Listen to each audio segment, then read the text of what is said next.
Okay. So,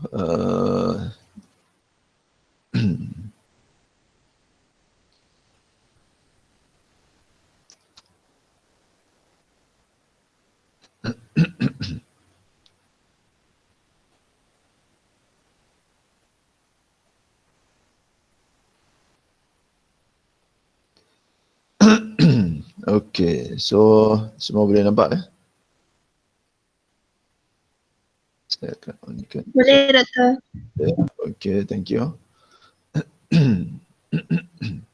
Okay.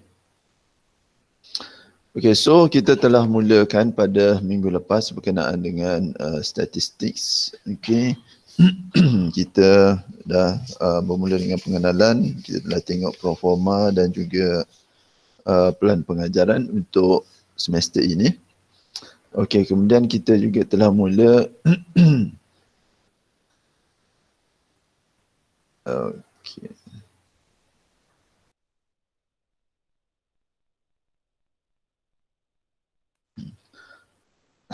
Sorry. Okey, juga kita telah mula membincangkan kenapa perlunya statistik terutama dalam food science. Okey, ini disebabkan oleh the higher heterogeneity ataupun variation yang ada dalam sampel kita. Okey. Secara umumnya apabila ianya sampel kita lebih banyak variation, maka secara umumnya lebih lagi kita kena bergantung kepada statistik. Okey. Kemudian dalam food science, basically kalaupun kita ada data tapi tanpa statistik, basically it doesn't mean anything. Okay, so that is why you need to make sure that your statistics are correct. Okay. Okay. Kita juga telah bincangkan tentang function of statistics, iaitu untuk digesting data basically. Okay, kemudian kita juga telah berbincang berkenaan dengan the nature of statistics. Okay, so untuk kita boleh menggunakan secara betul statistik ini, maka kita kena faham dia punya perangai dia ataupun dia punya nature dia. Okay, iaitu basically ianya it's not based on facts but rather based on a lot of assumptions. Okay, because sebagai contoh, we just do not have the facts. Okay, so we have to assume. Okay, and then conclusions are based on probability. That is why every time kita kata ianya ada perbezaan yang ketara, then we have to state what is the confidence interval ataupun probability yang kita gunakan. Okay. Okay, kita sambung lagi. Okay, so the basis of experimental statistics. Okay, minggu lepas kita berhenti kat sini kan? Betul eh? Okay.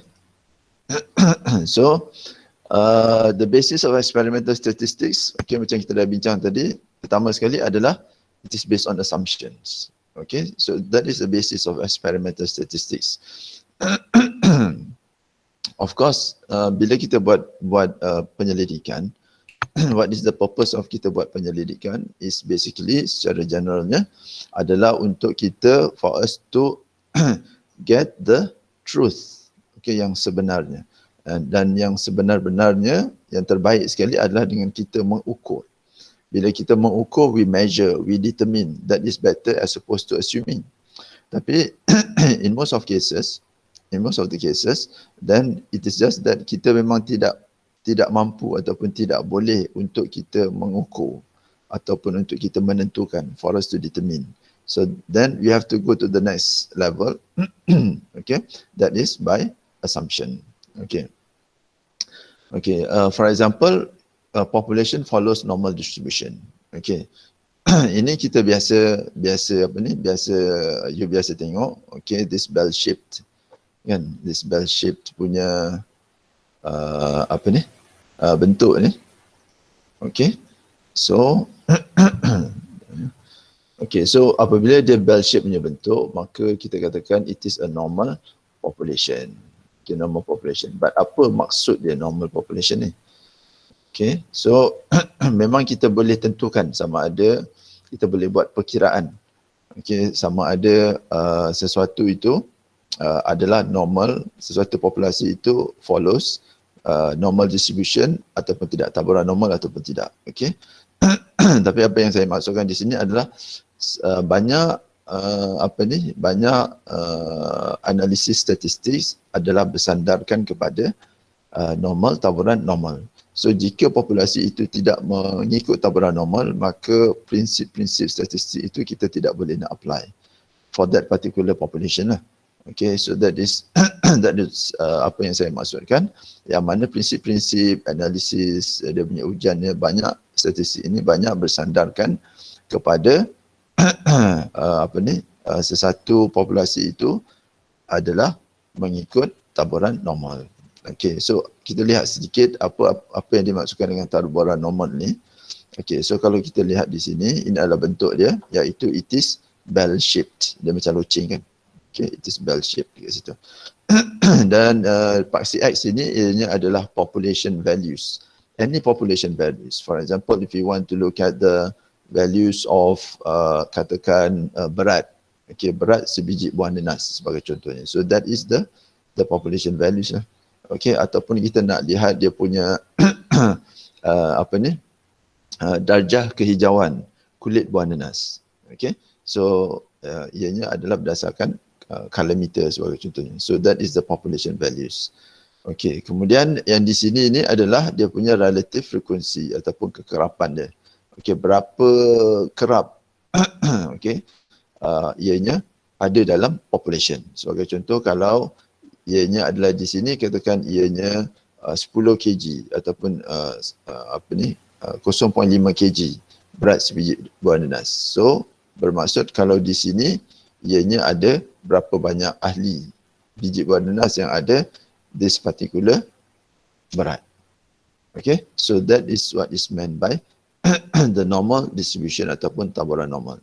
Okay, so itu adalah dia punya dia punya outline dia punya strukturnya. So paksi Y adalah kekerapan, paksi X adalah population values, which can be anything.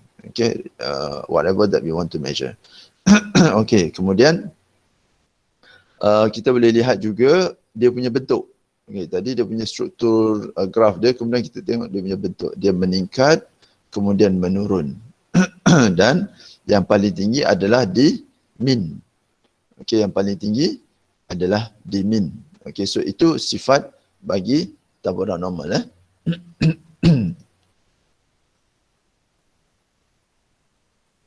Okey. Okey, so andai kata saya ada taburan yang sebegini.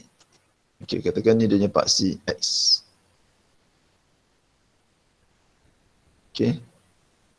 Boleh nampak dia tak mau hitam. Okey. Okey, kemudian dia punya taburan dia adalah begini. Okey, so min dia sama tak? Min tetap sama di sini kan. Okey, tetapi taburan dia berbeza. Okey, so kalau di sini kita lihat, okey, nanti kita bandingkan. Okey, kalau kita lihat di sini, apa maksudnya dia meningkat ini? Ianya memberi maksud bahawasanya bilangan kekerapan paling tinggi adalah berada pada nilai min. Bilangan kekerapan ahli, okey, yang ataupun populasi yang paling tinggi adalah berada pada min. Kemudian jika ianya lebih besar ataupun lebih kecil daripada min, moving outwards, okay, sama ada to the left or to the right, okay, dia akan bilangan dalam populasi semakin menurun. Sehinggalah kalau di hujung ni, di peripheral ni, maka ianya pada bilangan yang sangat sedikit. Okay, so itu maksud dia. Sebab tu dia dapat bell shape ini. Okay, so dengan itu kita boleh kata the majority populasi ini dia adalah berada di sekitar min. Kan? Ianya berada di sekitar min. Okey?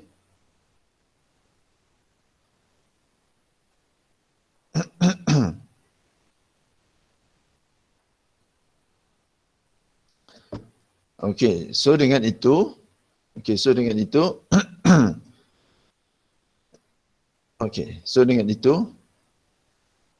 kenapa? Okey, tak apa. Okey, so dengan itu, kalau saya ambil satu ahli, okey, satu biji buah nanas daripada populasi buah nanas ni, maka kemungkinan besar disebabkan banyaknya bilangan di sekitar min, maka kemungkinan besar sebiji buah nanas itu juga mempunyai berat di sekitar min. Kan? Boleh tak sebiji buah nanas yang saya ambil tu ianya berada daripada sini, iaitu dia punya berat dia jauh lebih tinggi daripada berat purata buah nanas? Boleh. Tetapi kebarangkalian dia adalah kecil. Begitu juga, bolehkah saya, bila saya pick one biji buah nanas, okey, saya dapati sebiji buah nanas yang kecil, berat dia jauh lebih rendah daripada yang min? Jawapannya tetap boleh. Okey, tetapi kemungkinan itu adalah kecil. Sebagai contoh, okey, kalau dalam you punya kelas ni ada 50 orang, okey, dan 10 orang saja lelaki. So kalau saya secara rawaknya saya pilih satu orang, maka kebarangkalian yang lebih besar saya akan pilih seorang pelajar perempuan. Disebabkan pelajar perempuan ada 40 orang. Dan pelajar lelaki semua cuma ada 10 orang saja. Tetapi mungkin tak saya ambil itu, saya akan terpilih seorang pelajar lelaki? Maka jawapannya adalah yes. Ianya mungkin. Okey, so ianya adalah mungkin. Okey. Okey, so sebab itu okey. Okey, so sebab itu ianya kita namakan sebagai taburan normal. Okey. So kalau saya ambil satu lagi, okey, maka lebih tinggi lagi dia punya kebarangkalian untuk ianya berada pada min. Kalau saya pilih satu lagi, okey, maka juga tinggi kebarangkalian ianya berada di sekitar min. Okey, sebab itu, tapi kalau di sini, min dia tetap sama di sini. Okey, tapi kalau saya ambil satu biji buah nanas, okey, apakah kebarangkalian dia yang buah nanas itu jauh lebih berat daripada buah nanas yang min tadi, berat min buah nanas tadi. Okey, dia punya kebarangkalian dia adalah sama. Sebab ianya ni adalah frekuensi kan. Jadi maksudnya untuk setiap berat buah nanas itu ada bilangan ahli populasi yang sama. So kalau saya ambil mana-mana pun, maka dia punya kemungkinan dia tetap akan sama. Okey, so dengan itu prinsip replikasi itu sendiri, okey, akan menjadi tidak betul. Okey, akan menjadi tidak betul. So kalau di sini saya pick 3, maka lebih tinggi lagi kebarangkalian disebabkan bentuk ni saya akan dapat something ahli-ahli yang berada di sekitar min. So dengan itu bila saya puratakan dia, saya akan dapat the estimated mean. Okey, yang mana estimated mean itu adalah kita boleh katakan, kita boleh justify ianya dekat dengan actual mean, iaitu dia punya population mean. Kan? Okey, so kita boleh justify. Okay, tetapi kalau dalam kes ini, kita tak boleh justify disebabkan kalau kita ambil apa-apa pun kebarangkalian dia sama juga. Okey, so yang ini kalau kita buat replikasi 1000 kali pun ianya tidak menjamin kita akan dapat ahli-ahli, kita akan dapat memilih ahli-ahli yang dekat dengan mean. Okey, so itu adalah dia punya perbezaan. So sebab itu normal distribution ni adalah penting. Okey, so kalau ada apa-apa soalan just tanya saja. Okey. Kemudian probability and confidence interval. Okey. Disebabkan yang tadi ni okey, sebagaimana kita dah discuss minggu lepas, kita buat ini adalah disebabkan kita ambil 3 replikasi itu disebabkan kita tidak mampu untuk ukur each and every buah nanas. Kerana apabila kita habis ukur buah nanas ni, buah nanas baru akan tumbuh dan sebagainya. Okey, berbeza dengan kalau contohnya saya nak tentukan purata berat ataupun purata ketinggian pelajar-pelajar di dalam kelas STKM 3521 ni. So, apa yang saya buat adalah disebabkan bilangan dia yang terhad lebih kurang 50, okey, maka kita boleh kira tentukan ketinggian each and every person. Dan kita akan dapat the actual population mean. Kita tak perlu nak estimate. Okay, so itu perbezaan dia. Tapi dalam banyak keadaan, bila you buat research, okay, buat kajian, sebenarnya kita tak tahu. Okay, katakan kita nak tentukan moisture content buah rambutan. So, berapa juta buah rambutan. Kita nak tentukan, katakan kandungan antioksida di dalam sayur sawi. So, berapa banyak sayur sawi. Kan? Okay, sebab itu kita ambil wakil representatif. Biasanya 3 replikasi. Replikasi ni maksudnya kita ulang baliklah based on wakil tadi. Okay. So bila kita ambil 3, maka kalau ianya berbentuk bell shape ini, maka kita akan dapat a good estimation of the population mean. Okay, kembali kepada probability and confidence interval. Okay, so dalam statistics, decisions are based on probability. Okay, it is not based on facts because facts tu kita tidak tahu. So we have to rely on the probability. Sebagai contohnya, kalau kita ada,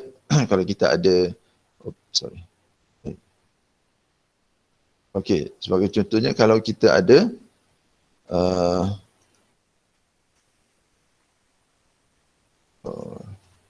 okay, so kalau kita ada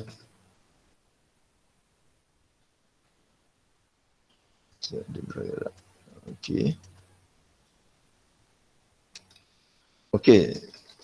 So andai kata kalau kita ada kita ambil satu contoh.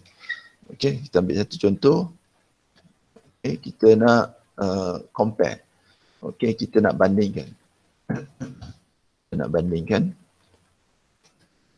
Okay, kita boleh kata kandungan minyak. Okay, kandungan minyak. Okay, di dalam, okay, katakan kita nak ambil pisang yang goreng. Pisang goreng. Okay, pada katakan suhu minyak yang berbeza. Okay. Okay, so kita ada, okay, pertama sekali, okay, dalam kes ini dia punya terms dia, okay, terma dia. Okay, apabila kita jalankan penyelidikan, maka kita ada apa yang kita nak tentukan. Okay, kita dah discuss minggu lepas, apa yang kita nak tentukan itu adalah dia punya faktor. Kemudian daripada faktor dia ada dia punya, okay, dia ada faktor. Okay, kemudian dia ada dia punya level ataupun tahap dia, okay, ataupun jenis dia. Kemudian kita juga ada dia punya perlakuan ataupun treatment ya. Okay, kemudian kita ada dia punya respon. Okay, so faktor ni adalah apa yang kita nak kaji. Okay, apa yang kita nak kaji. So dalam kes ini kita nak bandingkan kandungan minyak di dalam pisang goreng pada suhu minyak yang berbeza. So apa yang kita nak kaji? Kita nak kaji, okay, kesan apa? Kesan suhu minyak yang berbeza. Okay, so maksud faktor dia adalah suhu minyak. Itu adalah dia punya faktor dia. Okay, so okay, so kita nak tentukan kesan suhu minyak yang berbeza. Jadi bila kita nak tentukan kesan suhu minyak, maka suhu minyak itu mestilah dibeza-bezakan. Okay, so kalau satu suhu minyak saja, maka kita tak boleh tentukan dia punya kesan dia. Jadi kita bezakan dia, maka dia ada tahap. Sebagai contoh, tahapnya adalah kita letak 150, okay, degree C. Lepas tu kita juga ada 170. degree C. Okay, kemudian kita juga ada 190 degree C. So ini adalah dia punya tahap dia. Okay, so apa dia punya perlakuan dia? Okay, perlakuan dia adalah sama juga. Okay, sebab ianya cuma ada satu faktor. Kalau ianya lebih daripada satu faktor, maka perlakuan dia akan jadi berbeza. Okay, kemudian okay, so kita mahu tentukan dia punya respon dia. Respon dia adalah apa yang kita ukur. Okay, apa yang kita ukur. So dalam kes ini, apa yang kita nak ukur? Kita nak bandingkan kandungan minyak dalam pisang goreng pada suhu minyak yang beza kan. So apa yang kita nak ukur? Kita kena ukur dia punya kandungan minyak. Okay, itu mesti. Okay, kemudian ada lain-lain yang kita maybe we are interested ataupun boleh give explanation. Okay, sebagai contoh dia punya keporosan, sebagai contoh dia punya tekanan. So itu semua kita boleh tambah. Okay, tapi sebab ini nak bandingkan kandungan minyak, so kandungan minyak mestilah diukur. Sorry. Okay, so dengan itu, okay, apabila kita jalankan kajian, okay, so kita akan ada probability, okay, dan juga confidence interval. So decisions are based on probability. Apakah probability? Okay, yang mana suhu berbeza ini akan memberi kesan kepada kandungan minyak. So itu adalah dia punya probability dia. Okay, so sebagai contoh kalau kita nak compare, adakah mu ataupun purata, okay, mu, saya letak bentuk ni je. Okay, adakah mu 150 sama dengan mu 170 sama dengan mu 190? Itu persoalan dia. Kan? Okay, so dengan sebab itu, maka kita perlu buat ujian. Okay, maka kita perlu buat ujian. So, apakah kebarangkalian perkara ini berlaku? Okay, so itulah dia punya ujian dia. Okay. Okay, so kalau kita nak tentukan ini, tetapi kita tak ada fakta. So sebab itu kita berdasarkan kebarangkalian. Apakah kebarangkalian ini? Iaitu sebagai contoh, ini adalah dia punya, semua dah belajar H0 kan? Sorry. Okay, H0. Ataupun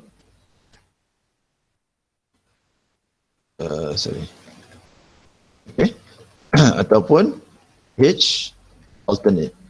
Okay, iaitu okay, sekurang-kurangnya satu min adalah berbeza. Okay, so yang mana satu? So sebab itu keputusan ini semua bukan berdasarkan kepada fakta. Dan keputusan sama ada kita nak terima H0, iaitu tidak ada perbezaan signifikan, ataupun H alternate, iaitu wujudnya perbezaan signifikan, bukan berdasarkan kepada fakta tetapi berdasarkan kepada kebarangkalian. So itulah statistik. Okey, sebab itu kalaupun kita dapati tidak cukup bukti untuk kita terima HA, H alternate, maka kita terima H0. Okey, maka itu pun adalah up to a certain confidence interval. Okey, so sebab itu dia based on confidence interval. Okey, sebagai contoh, katakan kita dapati okey, mu bila kita goreng pada 170, maka dia punya kandungan minyak dia adalah lebih berbanding dengan kandungan minyak dia adalah lebih berbanding dengan bila kita menggoreng pada 150 darjah Celsius. Okey, tetapi ianya dikawal ataupun tertakluk kepada confidence interval, iaitu kalau kita ambil confidence interval, okey, julak keyakinan kita adalah 95%, okey, maka ianya cuma 95% saja. iaitu statement ini. Statement ini hanya betul 95% of the time. Itu saja. Okey, boleh tak walaupun kita dah tengok mean, kita buat statistik, boleh tak ianya sebenarnya adalah sedemikian? Sorry. Okay, jawapannya adalah boleh, sebab still ada 5% probability yang 170 lebih rendah daripada 150. Okey, sebab itu dalam statistik ianya bukan berdasarkan kepada fakta. It is based on probability.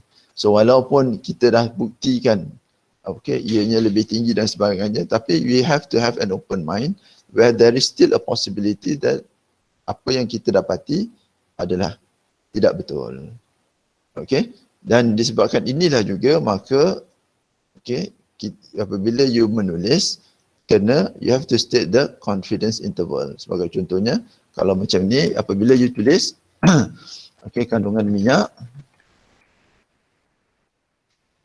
di dalam sampel yang digoreng ada suhu 170 darjah Celsius adalah lebih tinggi secara signifikan.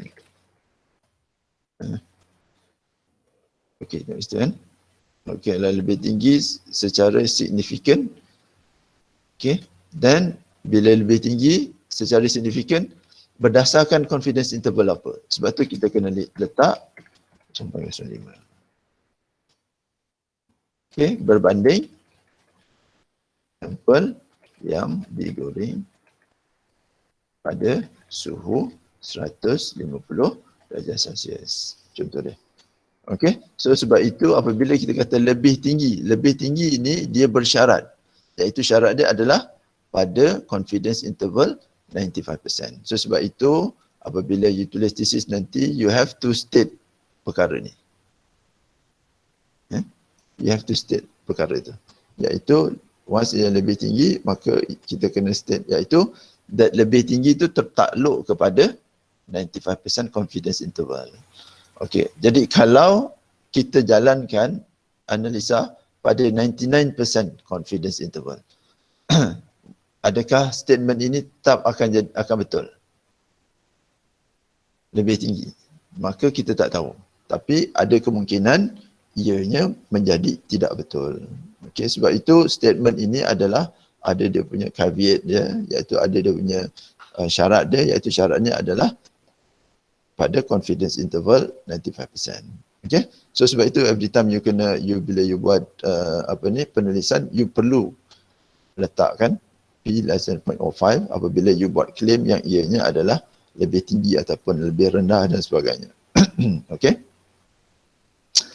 Okay, so next adalah components of experimental statistics. So apakah komponen-komponen dia? Okay, pertama sekali adalah hypothesis. Okay, ini tadi kita dah bincang. Okay, hypothesis. Okay, sebelum tu apabila kita nak menjalankan kajian, okay, saya tak pasti saya dah discuss minggu lepas ataupun tidak. Tapi dia punya flow dia adalah pertama sekali we start off with problem statement. Saya dah discuss tak? Belum Okay, so kita start off dengan problem statement. Okay, kemudian kita go to objectives. Okay, kemudian yang ketiga adalah design of experiment. Okay, kemudian yang keempat, okay, kita akan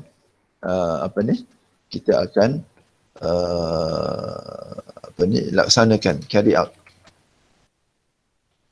Okay, kita punya research. Okay, selepas itu kita akan analyze data. Okay, dan lepas tu kita akan buat apa yang kita akan buat adalah kita akan buat write up ataupun adalah knowledge dissemination. Okay, so mula-mula sekali adalah dari segi problem statement. Apakah masalah yang hendak difokuskan dalam study ini? Okay, apakah masalah dia? Okey, sebagai contoh kalau kita ambil ini, okey, maka masalah dia adalah okey, dia nak untuk apa ni? Makanan okey bergoreng tinggi kandungan minyak. So itu dia punya masalah dia. Okey, so start off dengan problem statement macam tu. Okey, kemudian setelah itu kita juga kena lihat okey, problem statement apakah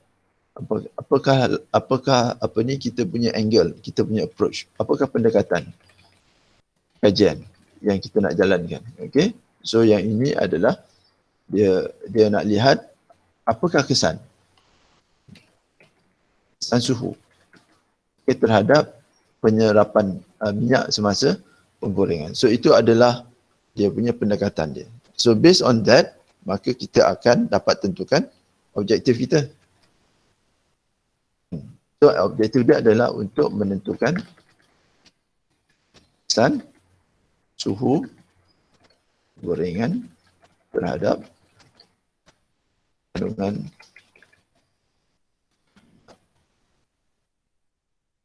okey. Sebagai contoh. Okey. Okay, so bila kita dah faham kita punya problem statement, okey, kemudian dah tentukan pendekatan kajian, okey, yang ini juga termasuklah kita punya okey, hipotesis kajian. Hipotesis kajian ini adalah sebagai contoh kita kata based on apa yang kita dah baca, okey, kemudian ada kemungkinan suhu akan mempengaruhi penyerapan minyak. So that is the hypothesis. Okey, suhu mempengaruhi penyerapan minyak. Okey, so that is dia punya hipotesis. Tapi hipotesis ini adalah hipotesis kajian. Okey, jangan confuse dengan yang ini.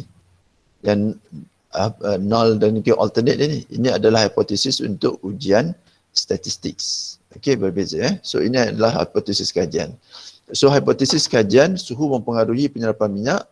So dengan itu daripada problem statement akan ditentukan objektif. So menentukan kesan suhu. Daripada objektif ini akan menentukan dia punya design of experiments. Okay, remember everything starts with the objectives, everything ends with the objectives. Okay, so design experiment. Okay, so kita nak tengok kesan suhu. So ada berapa suhu, okay, apakah dia punya faktor, okey, apakah dia punya perlakuan dan seterusnya sebagaimana yang kita telah tentukan ke atas ni lah. Okey, faktor, tahap, jenis suhu, perlakuan, respon dan sebagainya. So ianya berada di sini. Okey, design of experiment. Okey, kemudian kita dah ada, kita jalankan eksperimen. Bila kita jalankan eksperimen, you akan dapat data. Kemudian bila dia dapat data, then you kena analyze your data. Okey, you need to analyze your data. Selepas itu, you akan dapat hasilkan satu maklumat ataupun ilmu yang baru, and then selepas itu ilmu ini perlu disebarluaskan. Okay, so bagaimana kita sebarluaskan?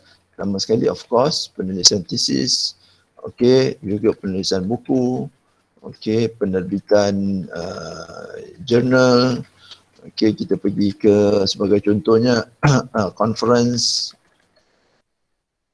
okay, dan kemudian juga extension.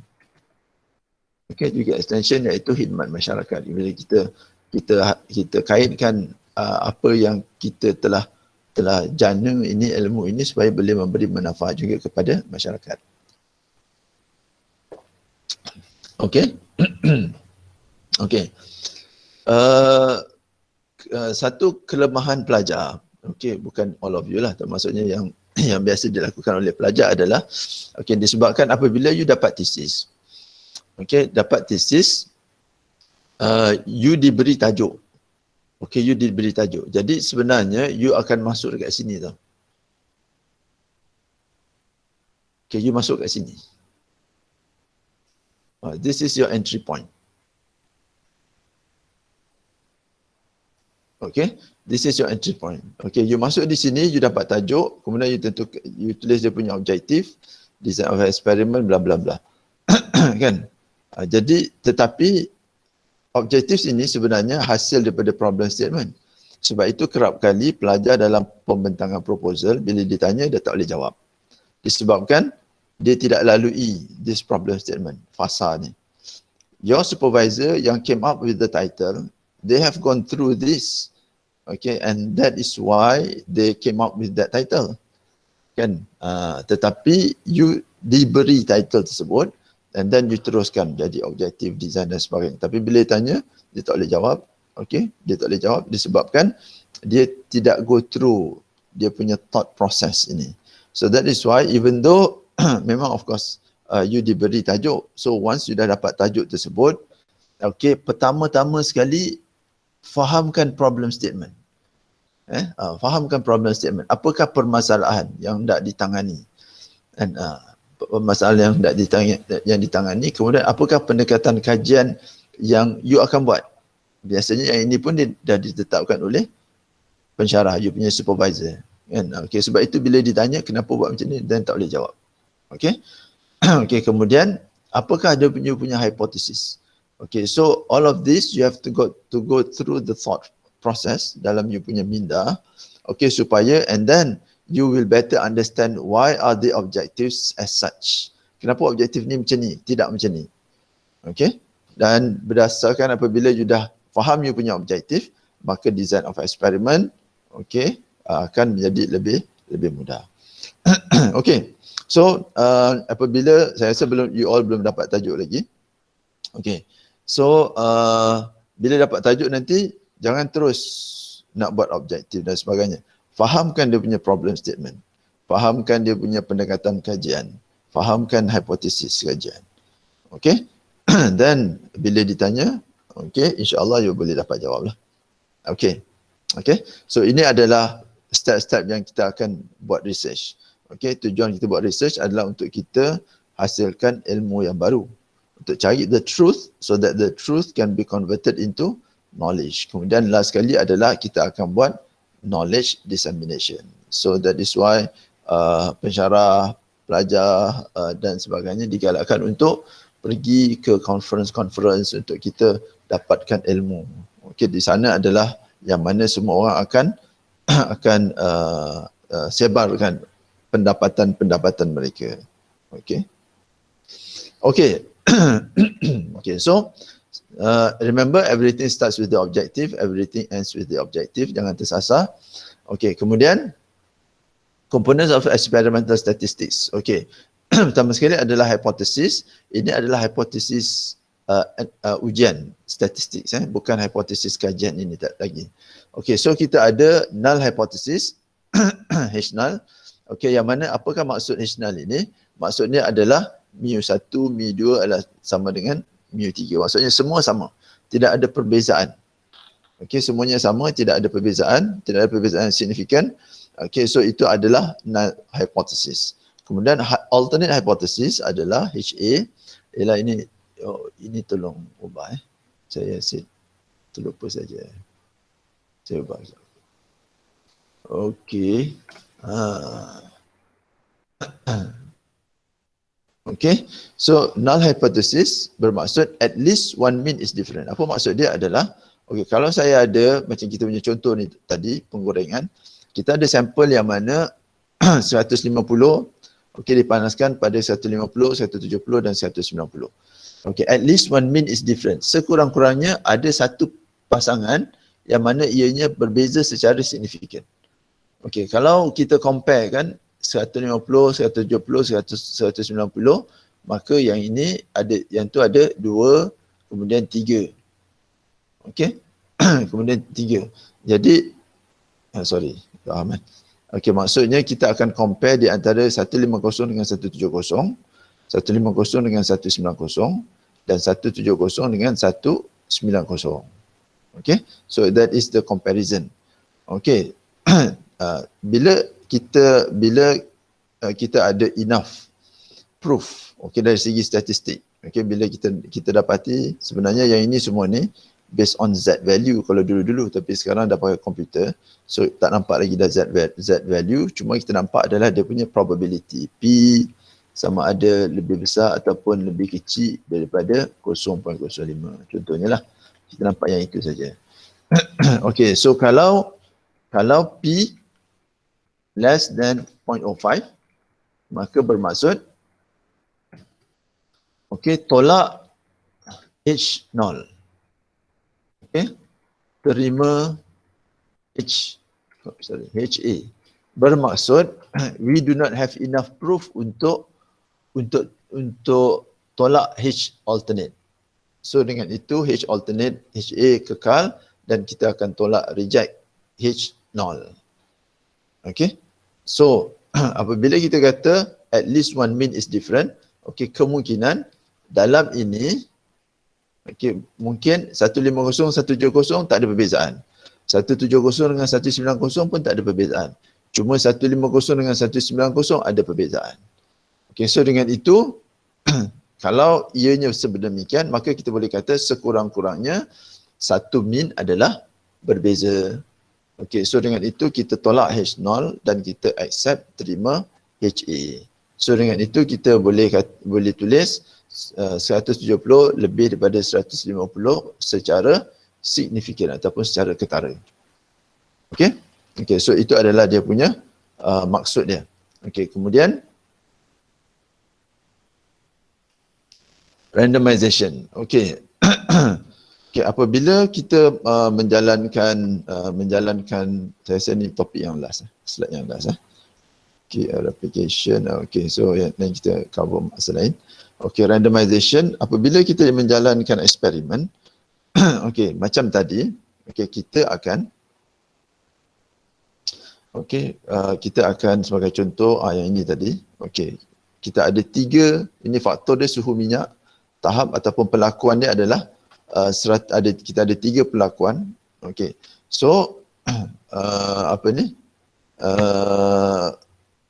pelajar biasanya, apa yang pelajar akan buat adalah, okay, so, kita mula sekali akan goreng pada 150. Kemudian yang kedua adalah 170. So yang ketiga adalah 190. Kan? Okay, so itu adalah sequence dia. Tapi walaupun ianya dalam apabila kita membuat eksperimen, kita nakkan sesuatu yang teratur. Melainkan apabila kita nak apply pelakuan, yang itu kita tak mau teratur. Okay, disebabkan apabila ianya secara teratur, okay, maka ada kemungkinan ada bias. Okay, ada bias. Okay, so randomization, okay, usually kita akan dealing with unknown system of population. Banyak yang kita tidak tahu. Okay, sebab apabila kita buat research, okay, maka kita nak generate new knowledge. Even yang you all buat pun, okay, walaupun di peringkat sarjana muda, tapi still it is a generation of new knowledge. Okay, because you are not going to do something that has been done before by anybody else in this whole world.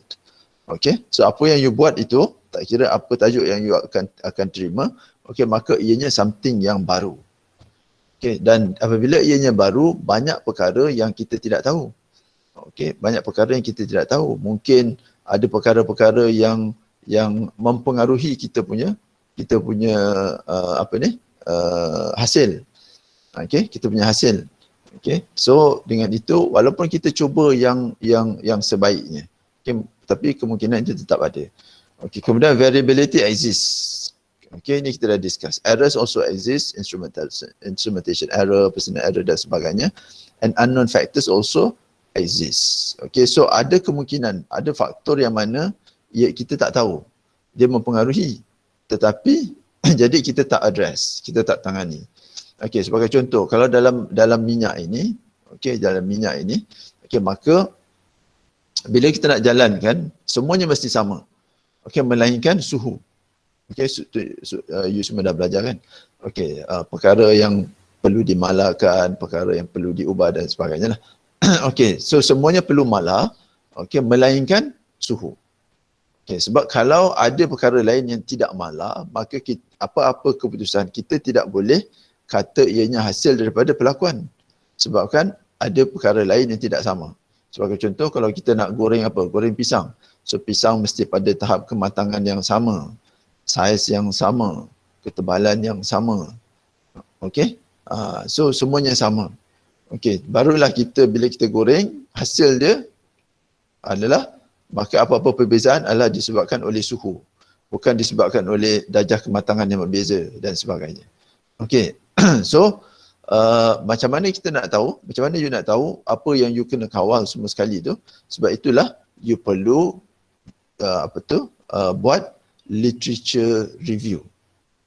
You perlu buat literature review, kajian kepustakaan. Tujuan dia adalah untuk you dapatkan all the basic and fundamental knowledge regarding the system that you are going to do research in.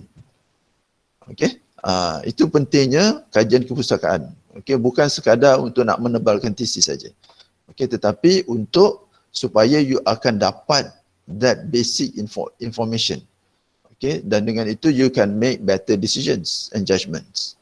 Okay, and also kita akan dapat reducekan kita dapat nullifykan ataupun address, tangani apa-apa perkara yang boleh mempengaruhi hasil keputusan.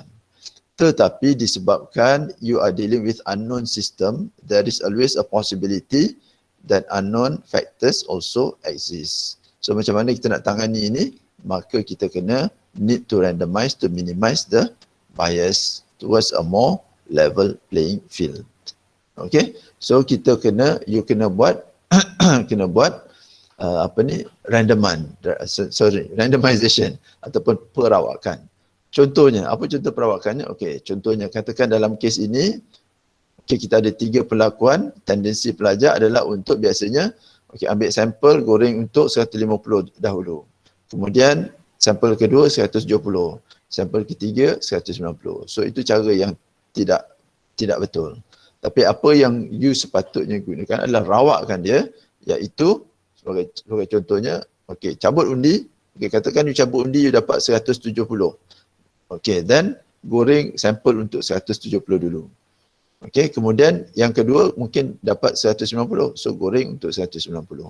Kemudian goreng untuk 150. So maksudnya the sequence of applying the treatment is being randomized.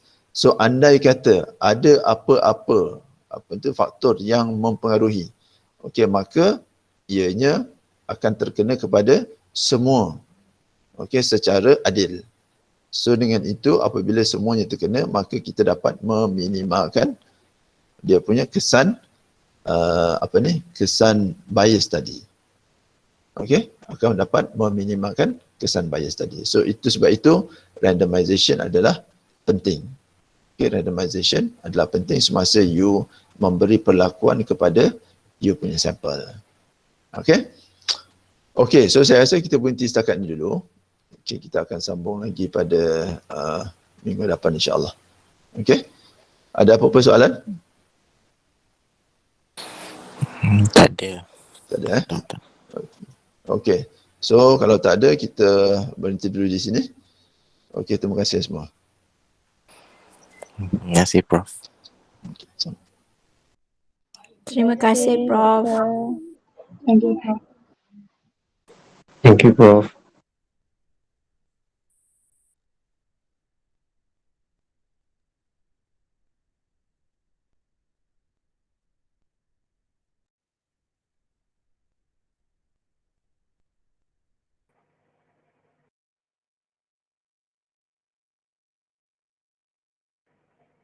Doktor, video recording boleh dapat dekat mana ya?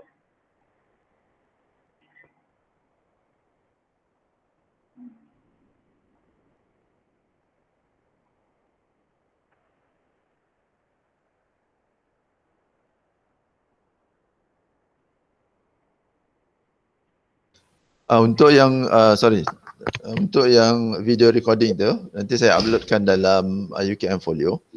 Saya terlupa nak uploadkan yang minggu lepas. Nanti saya uploadkan yang dua-dua. Okay.